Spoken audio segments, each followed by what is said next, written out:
नमस्कार, आभार। मैं पंडित नितिन शास्त्री आप सभी दर्शकों का आज के एपिसोड पर हार्दिक स्वागत करता हूं। उम्मीद है आप सभी स्वस्थ होंगे, मस्त होंगे और माता रानी की कृपा आप सभी के ऊपर बनी रहे। आज मैं आपको एक ऐसा प्रचंड वशीकरण बताने वाला हूं जिसका प्रयोग करके आप किसी को भी अपने वश में कर सकते हो। वशीकरण का बहुत ही शक्तिशाली उपाय आज मैं आपके लिए लेकर आया हूं और बहुत आसान ये उपाय है, लेकिन इसके रिजल्ट उतने ही ज़्यादा सटीक हैं। लेकिन यहाँ पर मैं आपको कुछ इम्पोर्टेंट जानकारी देना चाहता हूँ। गलत नियत से और गलत इरादे से अगर इस वशीकरण का प्रयोग आप करते हैं, अगर आप जानबूझकर किसी का बुरा करने के लिए इस वशीकरण को करेंगे तो सोच समझकर करना, क्योंकि बुरा आपका होगा, सामने वाले का नहीं होगा। अगर आप किसी से परेशान हैं या अगर आपके इस कार्य को करने से किसी के जीवन में खुशी आएगी या आपकी लाइफ में कुछ ऐसी प्रॉब्लम चल रही है जिसका कोई सॉल्यूशन आपको नहीं दिख रहा, आपकी सभी उम्मीदें खत्म हो चुकी हैं, तब आपने इस प्रयोग को करना है। और मैं आपको विश्वास दिलाता हूं ये उपाय आपको निराश नहीं करेगा। प्यारे दर्शकों, मैं बहुत कम एपिसोड वशीकरण पर बनाता हूं क्योंकि हमारे पास बहुत रेयर हमारे भक्तों के कमेंट आते हैं वशीकरण से रिलेटेड। लेकिन पिछले काफ़ी दिनों से हमारे बहुत सारे भक्तों के हमारे पास प्रश्न आए थे कि गुरुजी, भोजपत्र का वशीकरण कोई ऐसा उपाय बताओ जिसको करने से हम अपनी लाइफ में अपनी मनचाही चीज़ को पा सकें। और कई लोगों की लाइफ में कुछ ऐसी प्रॉब्लम्स आ जाती हैं किसी तीसरे व्यक्ति की वजह से, जैसे इसको पॉजिटिव में लेना है, इसको नेगेटिव में नहीं लेना है। मैं फिर आपको बता रहा हूँ। एक किसी बहन का मेरे पास प्रश्न आया था कि गुरुजी, मेरे पति की लाइफ में कोई दूसरी औरत आ रही है जिसकी वजह से हमारा जो घर, हमारा जो रिश्ता है वो खराब हो रहा है, तो ऐसे में मैं क्या करूं जिससे मेरा घर बचा रहे और मेरे पति जो हैं उस औरत के बहकावे में ना आकर के अपने परिवार की तरफ ही अपना ध्यान रखें। तो ऐसी स्थिति में इस प्रचंड वशीकरण का प्रयोग आप कर सकते हैं और ये उपाय बिल्कुल भी आपको निराश नहीं करेगा।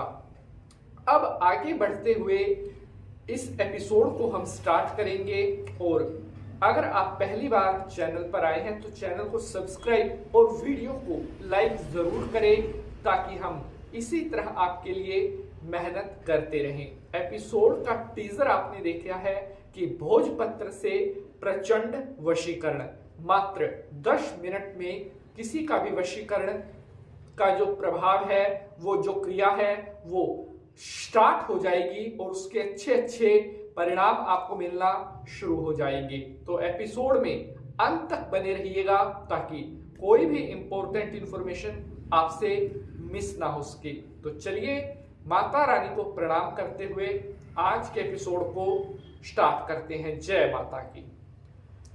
तो प्यारे बंधुजनों, इस उपाय को करने के लिए आपको कुछ चीजों की जरूरत पड़ेगी। सबसे पहली चीज है भोजपत्र, जो आपने एपिसोड के टीजर में देखा है, उसकी फोटो मैंने लगा रखी है। भोजपत्र आपको मिलेगा उन दुकान से जो हवन वगैरह का सामान रखते हैं, पूजा पाठ का सामान रखते हैं, उनसे आपको भोजपत्र मिल जाएगा। आपको अनार के पेड़ की एक छोटी सी टहनी चाहिए होगी, अनार की कलम जिसको बोलते हैं। तीसरी चीज आपको चाहिए होगी लाल रंग का सिंदूर, और अगली चीज आपको चाहिए होगी शुद्ध केसर। ये सामान आपको अपने पास ले लेना है। मंगलवार की सुबह नहा धोकर सुबह ब्रह्म मुहूर्त में अपने घर के मंदिर में बैठ जाएं। जो भोजपत्र आपके पास है उसे आप किसी थाली में रख लें और अनार की कलम और लाल रंग का सिंदूर और जो केसर है उनका प्रयोग कैसे करना है वो ध्यान से सुने। जो लाल रंग का सिंदूर है आप उसमें 1-2 बूंद गंगा जल की डाल लें जिससे थोड़ा गीला हो जाए। अब आपने उस अनार की कलम से सिंदूर में लगाकर भोजपत्र पर उस व्यक्ति का नाम लिखना है जिसे आप अपने प्रभाव में लेना चाहते हैं। उसका नाम लिखने के बाद आपने उससे नीचे लिखना है ओम क्लीम कृष्णाय नमः। ध्यान से सुने, ओम क्लीम कृष्णाय नमः। अब आपने जो केसर आपके पास है वो केसर उस नाम के ऊपर डाल देना है। ऐसे थोड़ा थोड़ा सारा केसर उस भोजपत्र पर आपने डाल देना है। अब आपने एक माला ओम क्लीम कृष्णाय नमः इस मंत्र की करनी है, यानी कि 108 बार।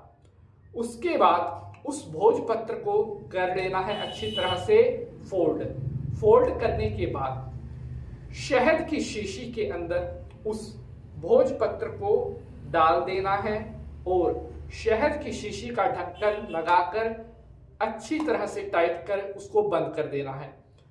अब आपने उस शहद की शीशी को अपने घर पर ही किसी ऐसी जगह पर छुपा देना है जहां हर समय अंधेरा रहता हो और कोई भी उस शहद की शीशी को टच ना करे। उस शीशी को आपने वहीं पर रखा रहने देना है और कुछ दिनों में वो अपना असर स्टार्ट कर देगी और जिस व्यक्ति को अपने प्रभाव में लेने के लिए, वश में लेने के लिए ये प्रयोग आपने किया है, धीरे धीरे करके आप महसूस करोगे कि वो व्यक्ति आपके अनुसार खुद को एडजस्ट करने लग गया है। आप जो चीजें बोल रहे हो वो व्यक्ति उन चीजों को फॉलो कर रहा है। जो व्यक्ति पहले आपका बिल्कुल भी कहना नहीं मानता था, धीरे धीरे करके वो आपकी सभी बातों को मानने लगेगा और जिस तरह से भी किसी भी वजह से अगर आपके रिश्ते में प्रॉब्लम आ रही थी या कोई भी हो, अगर किसी भी तरह का कुछ भी था, वो सारे दोष समाप्त हो जाएंगे और वो जो भोजपत्र का यंत्र आपने रखा हुआ है वो पूरी तरह से उस व्यक्ति को आपके व्यवहार अनुसार ढाल देगा। सच्चे मन से और निस्वार्थ भाव से स्वयं की रक्षा के लिए इस उपाय को करें। किसी की बुराई, निंदा, किसी का अहित करने के लिए इस उपाय को प्रयोग नहीं करना है।